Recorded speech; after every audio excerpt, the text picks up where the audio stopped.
And when we talk about post-mortem, it simply means care for the dead body. Post means after, mortem means dead. So what do you do after somebody is dead and you are CNA and you are being sent to take care of the body? There's a preparation we take the body through before being carried to the mortuary, or the funeral will come for the body. So I'll be taking you through, but before I do that, I will introduce things I'll be using today for the postmortem to you. This is supposed to be the body bag.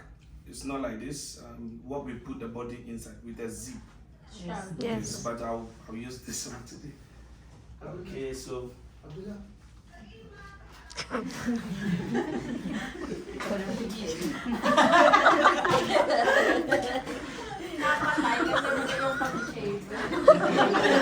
Also, I have here envelope because I couldn't get some, so I'll pretend to use this one.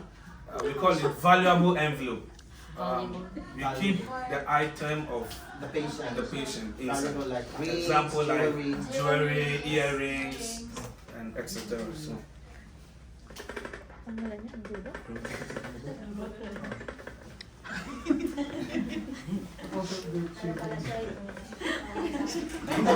a mistake in shading. You're dead. Abdullah. And then here I have Ahmed. with me ID or tag. I created two. Sometimes it's three. You put one on the chest and then the two, then on the body back. But in our case, I'm using two. And then this ID has the dead body's name, age, and the ward the person passed out from, and then date and time. So it's two. We'll tag one on the toe, and then after we zip the body, we also tag one on the body. So this is the ID. But for our class, we will make it three, okay? Later in the hands, okay, to tie the patients, and then in the toes, and then in the body bag. Okay. Just for us to be uniform. But again, it's a case-to-case basis. It depends on the hospital. It depends on how they do the post-mortem care. This is just general, and it could be the same for everyone. Okay, it could change a little bit, but most likely everything is the same. Alright, so I have here my towel, the towel that I'll be using to clean the patient's body. So it's three here, and I have the bed protector. I'll put it under the patient's body, so because if in case there is any fluid coming out from the body, it wouldn't affect the bed. So this is the body bed protector, and also the big towels that we're using. So guys, first I'll perform my hands hygiene. So I'll go and then perform my hand hygiene. Then if I finish, already I have everything here, so I'll be putting on my hand gloves.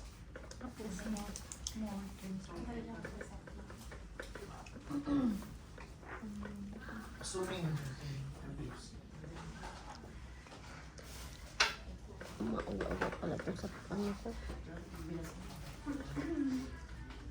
with the postmortem care, because the patient is dead, there will never be any interaction between you and anybody. You'll be in the room alone.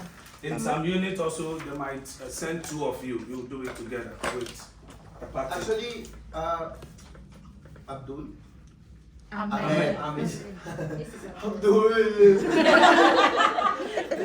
Actually, Ahmed, in most cases, there should be at least two CNAs that will be doing this. Okay, but first, number one, the doctor has to proclaim that the patient is already dead. Okay, how does the patient or the doctor announce death? There should be two symptoms, right? One symptom is what? No pulse. No pulse or no breathing? No breathing. Is it breathing that's more important or pulse? Pulse. So pulse, dapat negative pulse. Okay, negative pulse upon palpations, like when I touch the patients, I can confirm that there's no longer pulse. And number two, the ECG should be flat. You know ECG, yung toot, toot, toot, toot.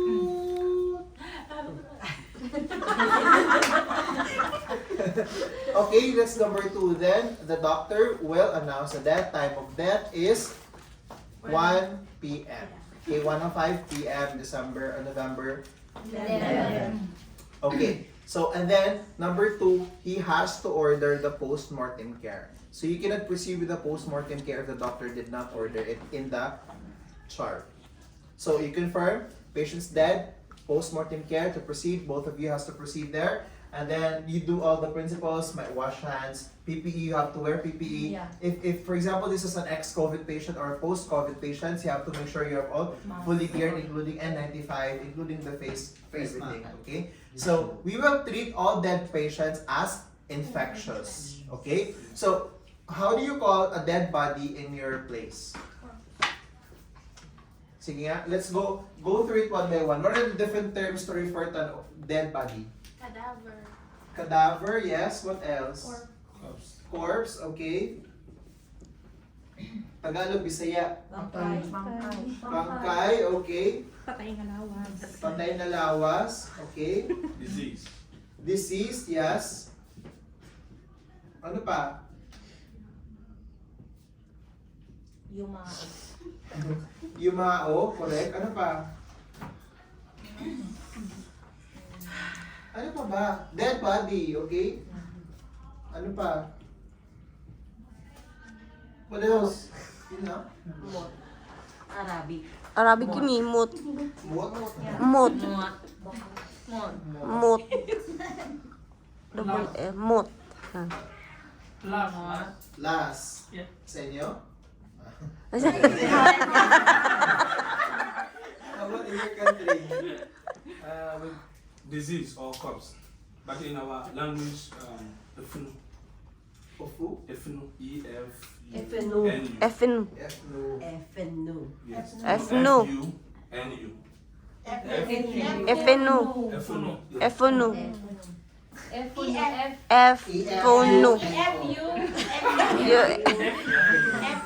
Okay, so when you say cadaver, when do you usually use the term? When do you usually use the term cadaver? In the medical. Usually in the school, right? You have cadavers in the school. How about corpse? Where do you use the term corpse? Hospital. We don't use the term corpse. Sa mga movies. Sa mga sementeryo. Sa crime scene. Crime scenes. How about yung bangkay? Natagpuan ng Sa scene. Sa balita. Usually for Sa news. legal terms, bangkay or mga news. Patay na lawas, yung news din na Bisaya. Deceased is formal term of dead body, right? The deceased person, okay? Yumao, it's more on ano ba tawag doon? Mas deeper? Ano mas malalim na Tagalog? Yung yumao. Dead body, mut last. Okay? Game. So, the doctor has already confirmed the death, and then the doctor has ordered post-mortem care. You have done all through this. You have treated the patient's infections, that's why he's wearing PPE. If required, full gear. It depends on the type of the disease. Okay? Do you still need privacy and comfort?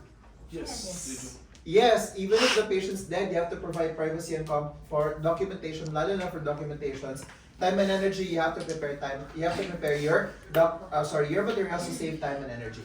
Okay? Game. And then the body posture. Because of my height, so I'll be working on the bed a bit. No, you cannot do. You have to raise the entire bed, right? Yes, but I think this one we can. Yeah. So I should just leave it flat. Yes. So is it going to be flat or sitting Yes, it position? has to be flat. It should be flat by your level. Yes. Okay, raise the bed as high as you can on your comfortable working level. Yes.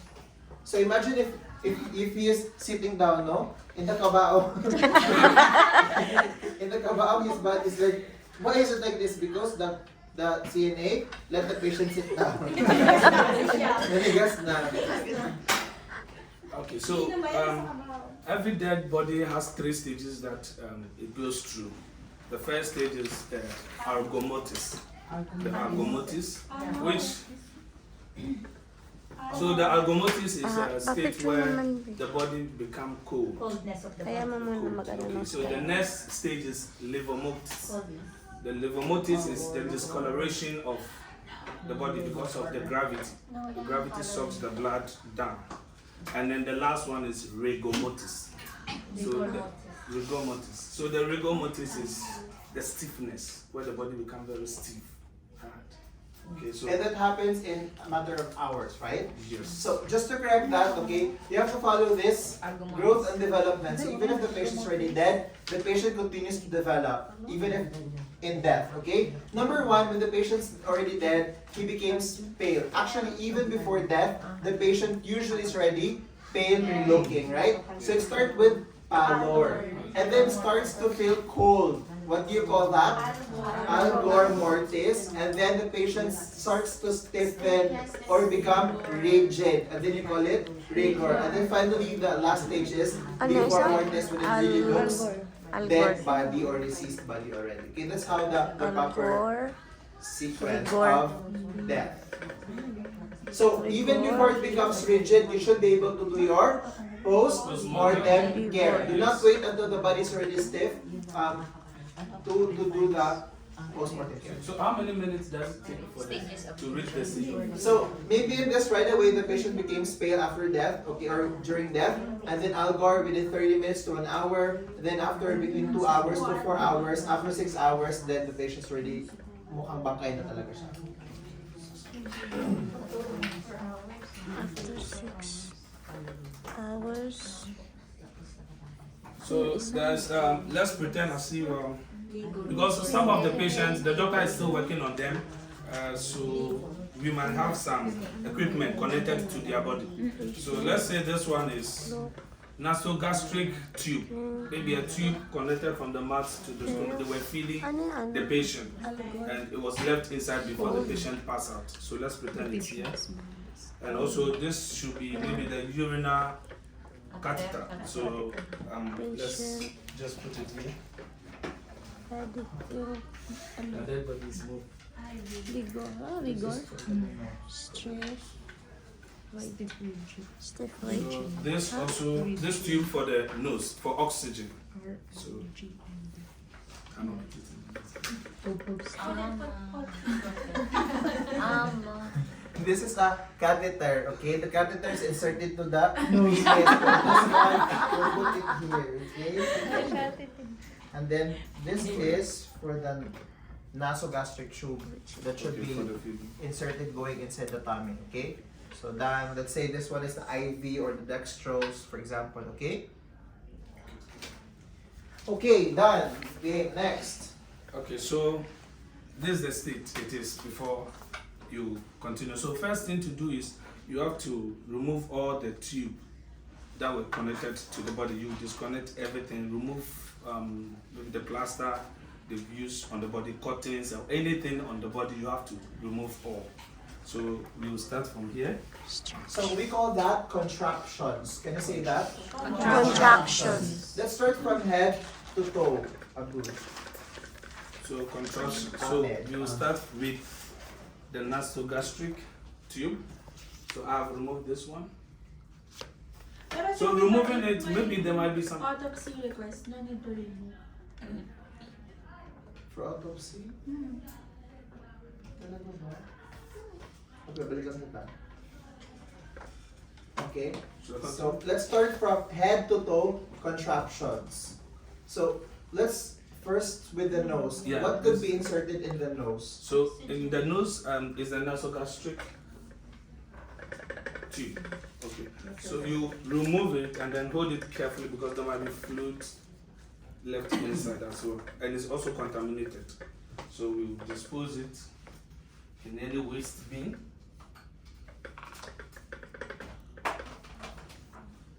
Then to the oxygen tube.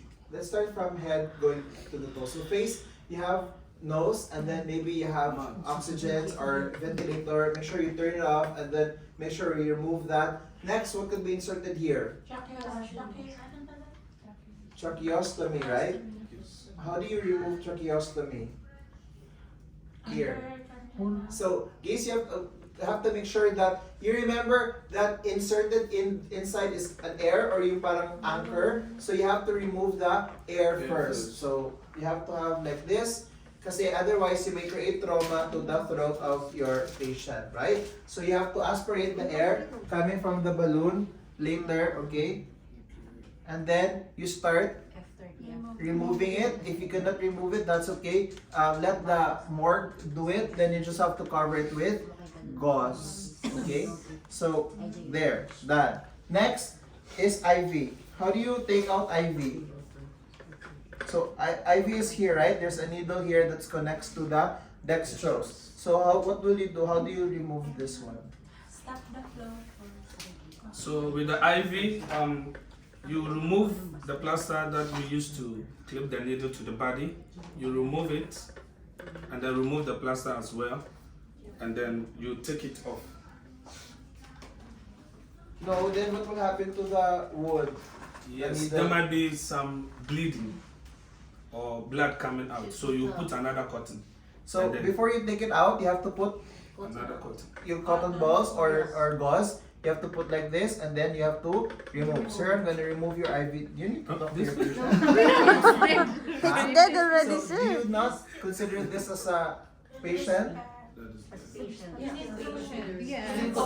you are dead, how do you like to be treated? With dignity or without dignity? With dignity. So, Mr. Johnson, I'm just gonna slowly remove the IVs, dextrose or whatever, okay? And then put a little pressure so that if there's an open wound or yung dinaanan ng ano, the blood will not flow like right away, right? So at least if you put some pressure there, and then you get yung gauze parang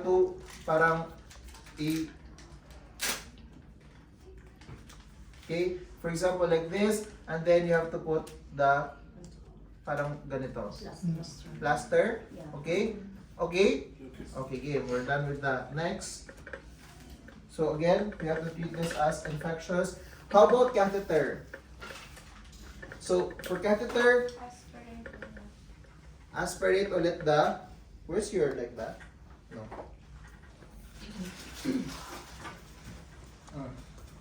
So you have to take out the balloon. I'll show you the balloon. Can you put air here?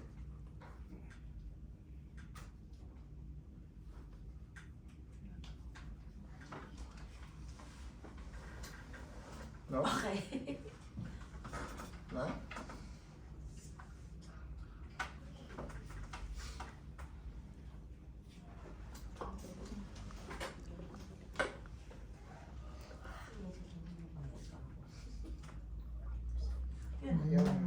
Ayun. Okay. So, this is what happens inside, right? So, in his genital, it will be inside. So, now the patient's already dead. Then you have to remove the balloon.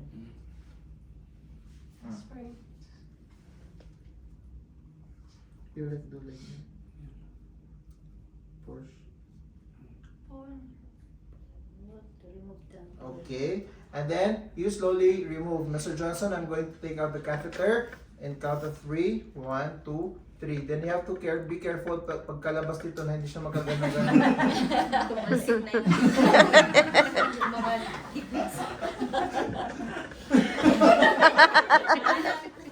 Okay, now what if naman the patient has wounds? What will you do with the wounds? Diba the wound is open, for example, right? So you have to dress or clean the wound at least, then just remove the extra gauze that's already, there's a blood, and then clean it properly, and then put the new one. Okay? So now, you're done. Next, are you going to put diaper, or what's your quick next? What are you going to do next? We're going to use the bed protector. So now you have to do bed bath. So you have to remove the contraptions and then you have to proceed with bed bath. So Bed now bath, we'll like be, what she did. we'll be putting the bed protector, and also from there we will cover the nose. Okay, with let's cotton. put it on first. The nose. This one. So with this one,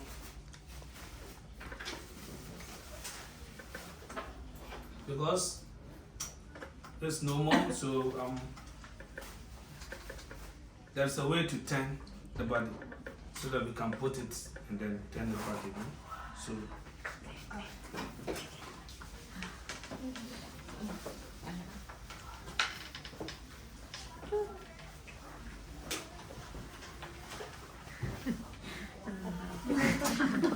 Buhay pa yan eh. Tumatawa pa.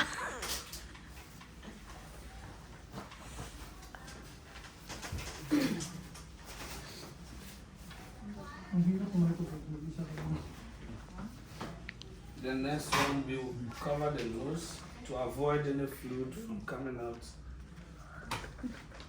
You have to do bed bath first. Before the covering of the nose. You have to cover the nose first? Okay. So let's pretend as if we've covered the nose. Okay. Cover the nose, how about the eyes? Later? Yes, the eyes also we have to, if maybe some of them you cannot cover the eyes. If you're forced to close it, it's not closing. So you use the cotton, the moist cotton to close it. You put it on it and tape it.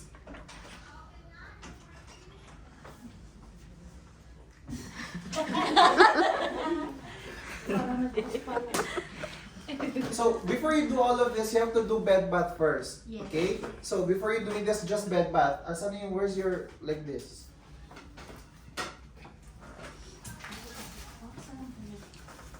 Good.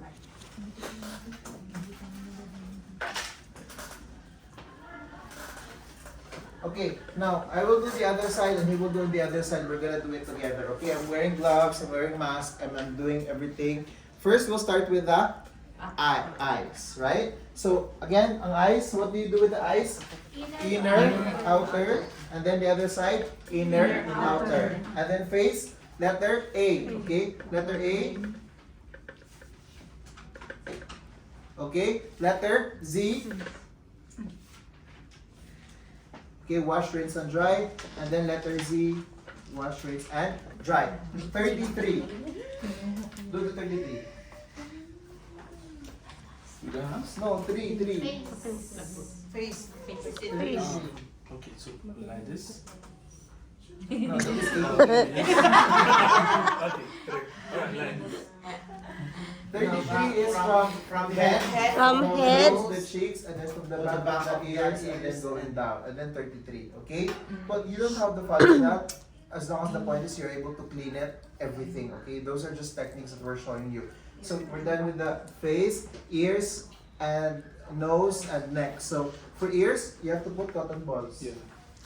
All openings of the patients could also be parang way na mag-fluid ng leak, right? Mag-leak ng fluid. Okay, next. For the nose, you have to put also in the, nose. And then what will you do with the eyes if ever the patients cannot close the eyes? Yes, you put, Open your eyes. Okay. So that and patient's that's why eyes is we open. use, that's why we use the tape. You put the cotton on the eye. On this one. Then you use the tape. Now, if it's open, right? Yeah, So that's actually, there's another way. You can put warm water. Yes. So try to put warm water and then like gently pat the eyes if in case para matulungan mo siya mag-off, mag-close. Sir, if you can hear me, blink your eyes twice. So if not talaga, nakaganon lang siya, you have to put this one. Ibig sir, tumakbo ka na. Kung nag-blink na ako. Sir, pag nag-blink yun, tumakbo ka na. So we're done with that, then go for the arms. Long circular motion, right? Okay. Okay, long circular motion. Okay, long circular motion and then axilla. Okay? Kalas. Next is the chest. Arms, chest. Okay? So go down. Okay, next abdomen. Okay, same thing sa abdomen. Okay. Pat, dry. Okay, we're done. Next is legs. Yeah.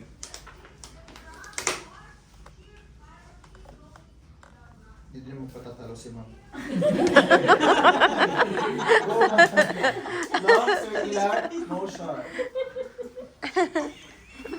And then, okay, wash, rinse, and dry. Okay, dry. Okay. Okay na ako dun. Okay na, dextrose, okay na.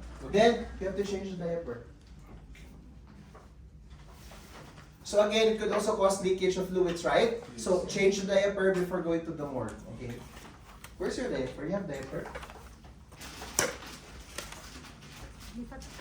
Yung back pa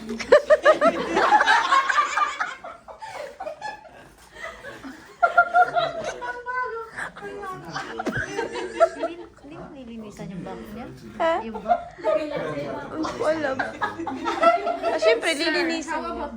The back, sir, lilinisan din. Oo, Clinic. tapos na tayo doon. Di mo ba nakita? Tapos na ako doon.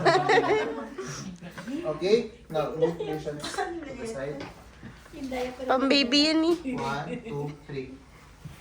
Okay. Okay, 1, 2, 3. Okay, and then put the diaper. Diaper done. Check. Wound check. Everything is checked. Next. Okay, so next, we'll keep the hands and then the legs. Sometimes some other hospitals they would like the patients to change into the patient's gown. Some of them would just keep it naked and then put a different shroud or yung tela before they go to the body bag and morgue. So now, Sir, denture. Okay. What will you do if the patient doesn't have denture? When the patient died and the denture is not on, what will you do? Do you have to put it on? that will be with the policy of the place. Maybe some hospital would like you to put it on. Some you have to keep it and put it in the dental cap. What did we discuss, Pale? Keep lang siya sa dental cap. Then, ilalagay sa patient. So if it's not on, if hindi siya nakasuot, wag na isuot. Pag when the patient died wearing the dentures, then just keep it there. Understand? Okay. So, So now we are about to wrap the body. no, you have to not privacy. You cannot expose the patients. You have to get another. You don't have another one? There's the red. Always still keep the patient's dignity, even the patient's already dead, right?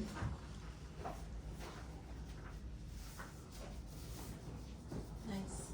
No, this will not fit. There's not. Oh, no. Let's We see. should this to cover.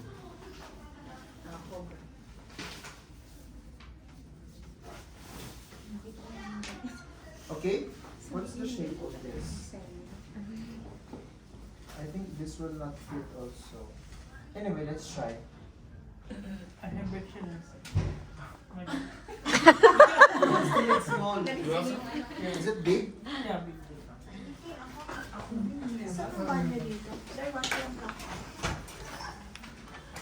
Ay, bumangon si patient. This place. Nag-save mo. DIY man kasi yun. DIY post-mortem care.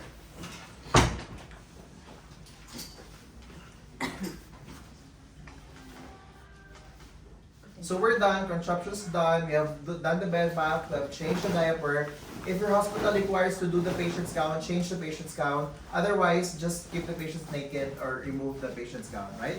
And then now, we have to put the shroud or the blanket. Can you say shroud? Shroud. S-H-R-O-U-D. Okay? Now, you have to put it on a diamond shape, like this. Like that. Yes. Okay? Everyone has to do it. So, okay, you have to move the patient. 1, 2, 3. By the way, the patient should be flat.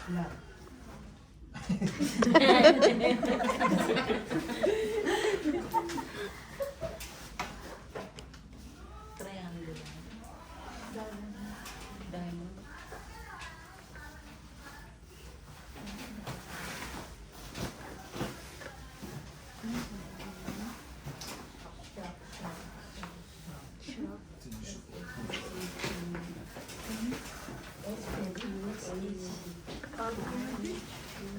S-H-R-O-U-D.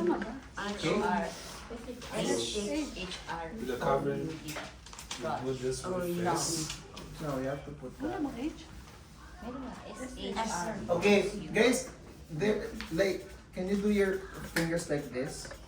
Oh, si this. Oh no, like this and like this. Like that. Put in. Okay, so if you put the patient's hands like this and then the patients will start to stiffen or they become rigid, then there's a lock. This one, so even if you move the patient's fingers cannot like freely move, right? But while in the hospital, you have to put parang knot here, okay? So that if you are moving the patients to the stretcher, the patients will not like move their hands like this. So it has to be like this, okay? And then this is where you're going to put the first tag. So it depends again on the hospital. You have a form that you have to fill out or maybe a form of a sticker, but the tag should be first put here.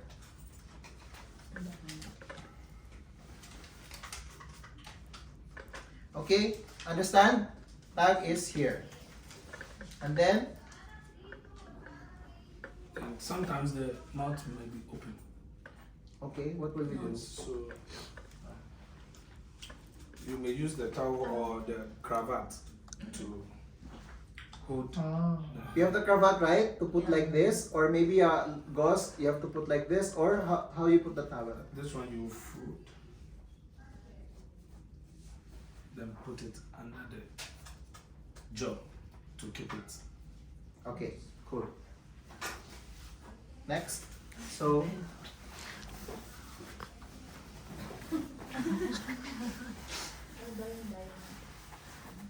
Over the body. but you have to put one pa here. No, after. I know. Then, Toes muna. for the tag. Arms, toes. Walang toes, right? Yeah. Yeah. Yeah. Not the arms. Meron din po. It's three. Sino mauna? Arms? Some hospitals, I made a research, they put on toe and then the back. Correct. The toe, the cover ng shroud, and then the bag. So, no hands, toe. Toe dapat. Toe dapat, okay? Tatanggalin niya naman dun sa lalim. Toe, shroud, Ha? Yung tawid sa lalim. cover daw, and bag. Hindi, sa kanya yung isa. Oo, ano lang. So you keep here open because if the family of the disease want to come and view. Then you have to put another one later once we lock it, okay? So if the patient of the Ako talaga? Mga 30 minutes ma. So, we will give the family time. Where's the jewelry, the stuff like let's pretend this time. Okay, you have to surrender this to the patient's significant others. Tell them, explain what did you see from the patient. Yoma, please may I know your name? My lipstick, Okay, so I'm the CNA. I'm the one performing the Mortem care. I found some items in his body, and I found earring, marriage ring, watch. These are the things I found. So Lipstick and eyebrow. Ano po bang kinamatay nito? But you have to be empathic to her, no? I don't see the empathy. Where's the...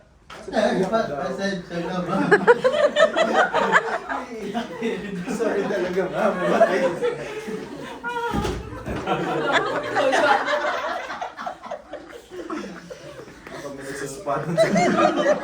So maybe Mom, I'm so sorry. I understand you. I know what you're going through, but we have found some few things on his body. I would like to present it to you. Cool. So, Okay, so we don't let the patients go to the room without having the post-mortem care because majority of the dead patients it's traumatic na makita yung mga gauzes, yung mga cotton balls, mga needles and everything. So you have to make sure the area is clean, the patient's body is ready so that it will be more comfortable, hindi man more comfortable, but it's easier for them to grieve looking at it. So, ma'am, we'll give you some time. We'll come back in 10 minutes. Okay? Okay. Wait, do you want to say something? What is the last sense that goes off from the patient's body. We have 5 senses, right? Ang last na sense na mawala is the sense Hearing. of hearing. So even if he's already dead, clinically dead, he can still ideally hear us. So while you're taking care of the patients, you can also talk to him in such a way like he's a live person. And then tell him prayers or whatsoever. Okay? Would you like to say sorry? So say whatever you want to say. He can still hear you, Mrs. Smith. I'm gonna give you time. So, honey, Chrissy, naging Chrissy. So sorry. Alam mo naman iba talaga yung ano. Hindi kita pinabayaan. Oh! Part 3.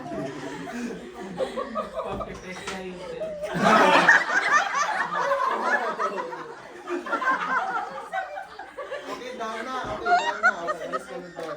So now we're ready, so you can close off na patient. Okay? So you have to tape it na, and then you have to put the other Yung tag dalawa-luwa na ako here, the second tag. Okay? First tag in the toes, next tag is over the shroud, and then we can put the body bag. This one, right? You know how it looks like, yung body bag? Yes. Yes, sir. Super na black. Black ba yun? Okay, then I'll put it again, and then 1, 2, you have to move the patients like that, and then 1, 2. Okay, and then lock. Once it's locked, you have to put the third tag. Third tag. Okay, third tag, and then bring to the morgue. Then do your documentations, do your aftercare, do everything. Okay? Thank you, Abdullah.